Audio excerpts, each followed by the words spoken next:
প্রথম কথা হচ্ছে এটা একটা সিস্টেমেটিক প্রসেস। সেটা আজকে নতুন নয়, দিনের পর দিন হয়ে আসছে। এই সিস্টেমটা কি? সেটা হচ্ছে যে কোনো জায়গায় যদি কোনো ভোটার মারা যায়, ইলেকশন কমিশনের ভার্সনটা কি? যে কোথাও কোনো ভোটার মারা গেছে সেই ভোটারকে সেই লিস্ট থেকে বাদ দেওয়া হবে। এটা কি ভুল? কোথাও কোনো ভোটারকে খুঁজে পাওয়া যাচ্ছে না, তার অ্যাড্রেসে সে সেখানে থাকছে না, এটা কি ভুল? তথ্য পাওয়া গেছে যে সেই ব্যক্তি, সেই ভোটার পার্মানেন্টলি ওই জায়গা থেকে পুরোপুরি অন্য জায়গায় চলে গেছে, সেই ভোটারকে লিস্ট থেকে বাদ দেওয়া হবে, সেটা কি ভুল? So first and foremost election commission যে নিয়ম বেঁধে দিয়েছে সেই নিয়ম আমরা অনেক দিন ধরেই মেনে আসছি এবং তার মধ্যে কোনো ত্রুটি নেই, ভুল নেই।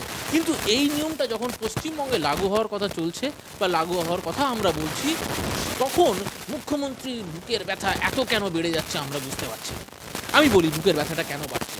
সেটা হচ্ছে ওনার যখন বিধায়ক নেতৃত্ব তারা যখন বলে যে আমার 30% দুধেল গাই তারা যদি থাকে তাহলে আমার চিন্তা নেই, আমার বৈতরণী পার, নির্বাচনের বৈতরণী পার।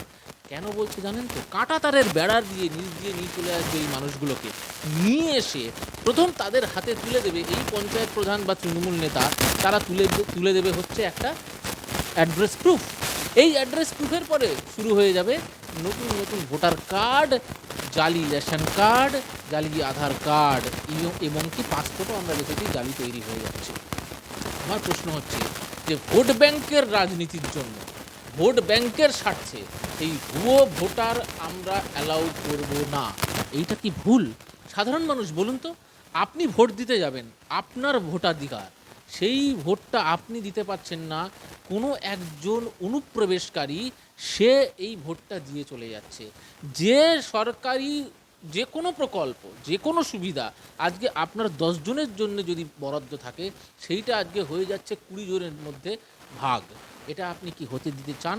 তাহলে বাংলার মানুষ আগামী দিন ভাববে যে এইবার ভোটটা কাকে দেওয়া উচিত, এবং এই ভুয়ো ভোটারদের অ্যাকচুয়ালি এই ভোটার তালিকা থেকে বের করা উচিত কি উচিত নয়। মমতা বন্দ্যোপাধ্যায় খুব ভালোভাবে বুঝে গেছেন যে কোনোভাবে এই ভোটার তালিকা যদি সংশোধন হয়, ওনার ঢোকানো এই জালি ভোটারগুলো বেরোবে এবং স্বাভাবিকভাবে ওনার ভোটের রাজনীতি একদম তাসের ঘরের মতো ঝরে পড়বে। একটা কয়েকটা উদাহরণ দিই। আপনি বলুন তো, এই নিউটন এত পরিষ্কার বলেছিল যে আমাকে ভোটার কার্ড বানিয়ে দিয়েছে এখানকার তৃণমূল বিধায়ক। আপনি বলুন তো, শেখ সাব এমন একজন ব্যক্তি, সে দুটো ভোটার কার্ড নিয়ে দুটো বিধানসভায় সে ভোট দিয়ে দিল। এটা পশ্চিমবঙ্গে সম্ভব। একজন ব্যক্তি, সে পঞ্চায়েত প্রধান পশ্চিমবঙ্গের, সে নাকি বাংলাদেশি, এটা পশ্চিমবঙ্গেই সম্ভব। আপনি যত রাজ্যে ঘুরে আসুন না কেন, এটা হায়দ্রাবাদ হোক, ব্যাঙ্গালোর হোক, দিল্লি হোক, যেখানেই জঙ্গি ধরা পড়ছে, কি না তারা সেফ কাস্টাডিতে ছিল পশ্চিমবঙ্গে। জিজ্ঞেস করা হচ্ছে আপনারা এতদিন কোথায় ছিলেন? বলছে আমরা পশ্চিমবঙ্গে ছিলাম। কী করেছিলেন? বলছে আমাদের লোকাল তৃণমূল নেতা সব, আমাদের লোকাল পুলিশ আমাদের সমস্ত কিছু একদম ব্যবস্থা করে দিয়েছিল থাকার। আজকে পশ্চিমবঙ্গের পরিস্থিতি এই। এরপরেও আপনি বলবেন যে কেন এই মমতা বন্দ্যোপাধ্যায় কান্নাটা কাঁদছে কেন? তার একমাত্র কারণ হচ্ছে তার ভোট ব্যাংক, আর কিচ্ছু নয়। বাংলা ভাষার সঙ্গে এর কোনো সংযোগ নেই। আপনি বলুন তো, প্রতিনিয়ত এই সন্দেশখালীর মা বোনেদের সঙ্গে এই শেখ শাহজাহান যা করেছে, আজকে কসবা কাণ্ডে তৃণমূল নেতা যা করেছে, এই ব্যক্তি বা আরজি করে যে বোন, এরা বাঙালি নয়? তার মানে প্রতিনিয়ত এই পশ্চিমবঙ্গে বাঙালি মা বোনেরা অত্যাচারিত হয়েছে তৃণমূল এই নেতাদের তৃণমূল নেতারা অত্যাচার করে গেছে। তার উত্তর মমতা বন্দ্যোপাধ্যায় দিচ্ছে না কেন? এই উত্তরটা আগে দিক। ভোটার লিস্ট সংশোধন নিয়ে মুখ্যমন্ত্রী আরও একটা বক্তব্য বলছেন যে কেউ ঘুরতে বাইরে চলে যাচ্ছে তখনই এসে তার নামটা বাদ দিয়ে দিচ্ছে, এরকম কি বিচারিতা? নির্বাচন কমিশনকে তোপ দাগছেন। এটা খুব ফেক একটা ন্যারেটিভ যেটা মমতা বন্দ্যোপাধ্যায় তৈরি করতে চাইছে। এরকম কোনো নিয়ম নেই। সেটা হচ্ছে প্রথম তাদের বলা হয়েছে যে ফার্স্ট ওইখানে 1 মাস সময় দেওয়া হবে, তারা ওইখানে থাকেন কি না, সেইখান থেকে অন্য কোথাও অন্যত্র তারা কোথাও পার্মানেন্টলি শিফট হয়ে গেছে কি না, অন্য কোথাও তারা ভোটার তালিকায় নাম তুলেছেন কি না, সেই ডিটেলস তারা যদি ফার্নিশ করে, তাহলে নতুন ভোটার তালিকায় তার নাম থাকবে, পুরনো ভোটার তালিকার থেকে তার নাম বাদ যাবে। As simple as that. পশ্চিমবঙ্গে এখন একটাই পলিটিক্স চলছে যেটা মমতা বন্দ্যোপাধ্যায় করছে, দ্যাট ইজ কনফিউশন পলিটিক্স। মানুষকে কনফিউজ করে দাও। কিন্তু একটা জিনিস বলে রাখি, পশ্চিমবঙ্গের মানুষকে কিন্তু অত বোকা ভাববেন না। 3 থেকে 77 হয়েছে, 77 থেকে 177 হতে বেশি দিন লাগবে না। 2026-এ ন্যূনতম 177 সিট নিয়ে পূর্ণ সংখ্যাগরিষ্ঠতা নিয়ে ভারতীয় জনতা পার্টি সরকার গঠন করছে। সাধারণ মানুষ আশীর্বাদ দেবে, আপনি লিখে রেখে দিন। মুখ্যমন্ত্রী আর মমতা বন্দ্যোপাধ্যায়কে 2026-এর পরে এরকম যদি কোনো ছবি দেখেন যে পুলিশ বা অন্য কোনো এজেন্সি হিড় করে চুলের মুঠি ধরে টেনে নিয়ে যাচ্ছে এবং গারদে ঢোকাচ্ছে, সেটাও আশ্চর্যের কোনো ফুটেজ হবে না। আর তখন দেখে বলবেন না কিন্তু, দাদা আপনি কি অ্যাস্ট্রোলজিও করেন? বাংলা ভাষা বিতর্কে ঢুকি। জয়দা, বাংলা ভাষা বিতর্ক নিয়ে সম্প্রতি মুখ্যমন্ত্রী যেরকমভাবে চাচাচোর আক্রমণ করছে, বোলপুরে তিনি সভা করছেন, সেখানেও তিনি বলছেন যে বাংলা ভাষা কথা বলে বিজেপি এত সমস্যা কিসের। কারণ এই প্রশ্ন তো উঠবেই। দিল্লিতে যারা কাজ করতে গেছেন অনেক পরিযায়ী শ্রমিক, তারা বাংলা ভাষায় কথা বলছে বলে বাংলাদেশি তোপদের তাদেরকে হেনস্থা করা হচ্ছে। এরকম ঘটনা কেন ঘটছে? বীরভূমের যে নেতা একজন পুলিশকর্মীর মা বোনকে নিয়ে যে ভাষা ব্যবহার করেছে, তারপর ওই ব্যক্তিকে উনি আবার পার্টিতে রেখেছেন, ওই ব্যক্তির এগেনস্টে কোনো অ্যাকশন হলো না, এবং সেই ব্যক্তিকে সআদরে যিনি মাথায় তুলে রাখছেন, এখানে একটা জিনিস প্রমাণ হয়ে যায় যে ওনার পশ্চিমবঙ্গের মা বোনদের ইজ্জত সম্মান নিয়ে ওনার এক বিন্দু কোনো চিন্তা ভাবনা নেই। উনি টেনশন ওই নিয়ে নেন না। ওনার শুধুমাত্র চাই ভোট ব্যাংক। তাতে পশ্চিমবঙ্গের মা বোনেরা যদি গালি খায়, অসম্মানিত হয়, তাতে মুখ্যমন্ত্রীর কিচ্ছু যায় আসেন না। উনি ভোট ব্যাংক ছাড়া আর কিছু চেনেন না। যদি তাই হতো, যদি উনি মা বোনদের প্রতি সহৃদয় হতেন, তাহলে এই রকম একজন নেতাকে, যিনি পশ্চিমবঙ্গের মা বোনেদের নামে এই রকম মন্তব্য করেছেন, একজন তাও আবার পুলিশ অফিসারের স্ত্রীকে নিয়ে, তাহলে সেই নেতাকে ওনার ধারে ঘিসতে দিতেন না। তো আজকে প্রমাণিত উনি কাদের শেল্টার দিচ্ছেন। উনি শেল্টার তাদের দেবেন যারা আজকে মা বোনেদের ধর্ষণ করবে এই বাংলার। উনি তাদের শেল্টার দেবেন যারা অনুপ্রবেশকারী কাঁটাতারের বেড়ার নিচ দিয়ে এসছে। উনি তাদের শেল্টার দেবেন যারা তোলাবাজি করবে। উনি তাদের শেল্টার দেবেন যারা ধর্ষণ করবে। সো আজকে এই পশ্চিমবঙ্গে এরকম মুখ্যমন্ত্রী পশ্চিমবঙ্গের মানুষ চায় না। আর বাংলা ভাষা নিয়ে যেটা কথা হচ্ছে বারবার, 42টা ক্যান্ডিডেট দিয়ে দেওয়ার ছিল 2024-এর নির্বাচনে। 2024-এর নির্বাচনে মাত্র 42 জন ব্যক্তি, বাঙালি ব্যক্তিকে উনি আনতে পারেননি, ওনাকে ইম্পোর্ট করতে হয়েছে বাইরে থেকে। তাহলে এবার তৃণমূলের কথা ভাবুন, বাঙালি ক্যান্ডিডেট 42টা উনি পাননি, ওনাকে অবাঙালি ক্যান্ডিডেট অন্য রাজ্য থেকে ইম্পোর্ট করতে হয়েছে যে নেত্রীকে।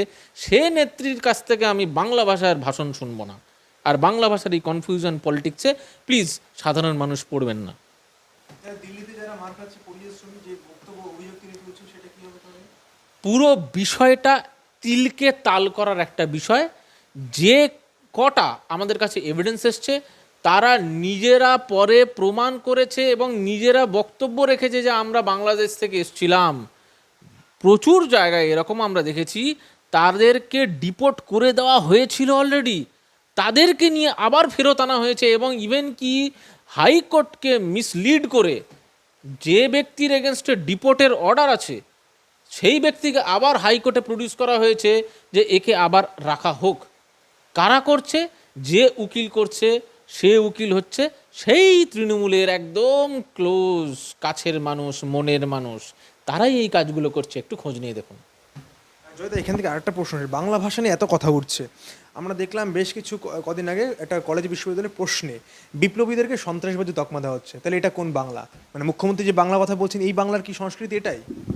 মুখ্যমন্ত্রীর যদি বাংলা সংস্কৃতি, বাংলা কালচার নিয়ে ওনার বিন্দু বিসর্গ চিন্তা থাকতো, তাহলে উনি এই অংনমো ঢংনমো এরকম কবিতা বলে আমাদের বাংলা কালচারটার মানে মাটি করে দিতেন না।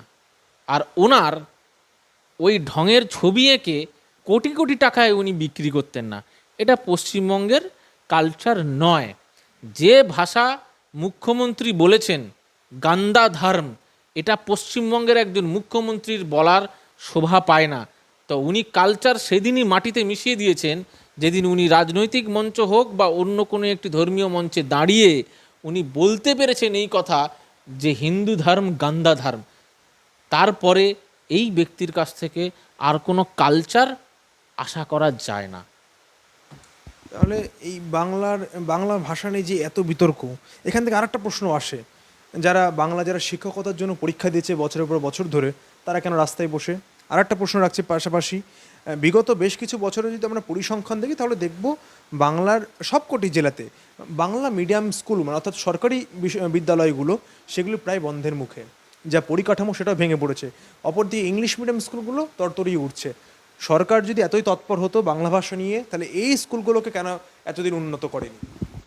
আজকে যে মুখ্যমন্ত্রী বাংলা ভাষা নিয়ে এত বড় বড় কথা বলে, উনি একবার জানেন, খোঁজ নিয়ে দেখেছেন কত হাজার পশ্চিমবঙ্গে এরকম সরকারি স্কুল যেখানে বাংলা ভাষা শেখানো হয়, পুরো পাঠ্য পুস্তক সমস্ত কিছু বাংলায় পড়ানো হয়, সেই স্কুলগুলির কি অবস্থা উনি জানেন না। সেই স্কুলের পরিকাঠামো জিরো, তার কোনো মেনটেনেন্স হয় না, সেখানে টিচার যায় কিনা তিনি খোঁজ নেন না। আজকে পশ্চিমবঙ্গের পরিস্থিতি এরকম। আজকে বলছেন শিক্ষকরা আজকে রাস্তায় কেন? সর্বপ্রথম প্রশ্ন করুন, আজকে যদি এই শিক্ষকরা যখন পরীক্ষা দিয়েছিল সেই পরীক্ষা দেওয়ার সময় যদি তৃণমূল নেতাদের পকেটগুলো না ভরতো, আজকে এই শিক্ষকদের হাতে আজকে যেখানে চক থাকার ডাস্টার থাকার কথা, তারা আজকে রাস্তায় নামতো না হাতে প্ল্যাকার্ড নিয়ে। আজকে পশ্চিমবঙ্গের এই তৃণমূল নেতাগুলোকে কেন উনি ধরছেন না? কেন জানেন তো? কারণ পুরো ব্যাপারটাই উনি জানতেন। তার কাটমানিটা তো ওনার বাড়িতে এসছে, সেই কাটমানি দিয়ে তো উনি নির্বাচন লড়েন। উনি বলবেন কি করে? আজকে দেখুন ঘুরে ফিরে এমন ঘটনা ঘটছে, যারা ঘুষ দিয়ে চাকরি পেয়েছে তারা আজকে বুক চিতিয়ে বলছে অন্যদের যে জানিস আগে আমার চাকরি থাকবে, তারপরে তোরটা ভাবা হবে। এত বড় সাহস পায় কি করে সে? তার কারণ হেড কমান্ড একদম ক্লিয়ারলি বলেছে, চিন্তা করো না, আগে তোমাদের ব্যবস্থা করব তারপর। সো এই হচ্ছে পরিস্থিতি পশ্চিমবঙ্গের। টাকা খেয়েছে তৃণমূল নেতা, আজকে পথে বসে আছে সরকারি কর্মীরা, শিক্ষকরা নেই স্কুলে। আজকে আমাদের যে ভবিষ্যৎ প্রজন্ম, তারা আজকে কি পড়বে? যে স্কুলে কোনো পড়াশোনা হয় না, যে স্কুলে পড়াশোনার জন্য যারা শেখাবে, যারা শিক্ষক, সেই শিক্ষকই আজকে নেই। আপনি বলুন তো কোন ভবিষ্যতের দিকে এগিয়ে যাচ্ছে পশ্চিমবঙ্গ? একবার ভেবে দেখবেন।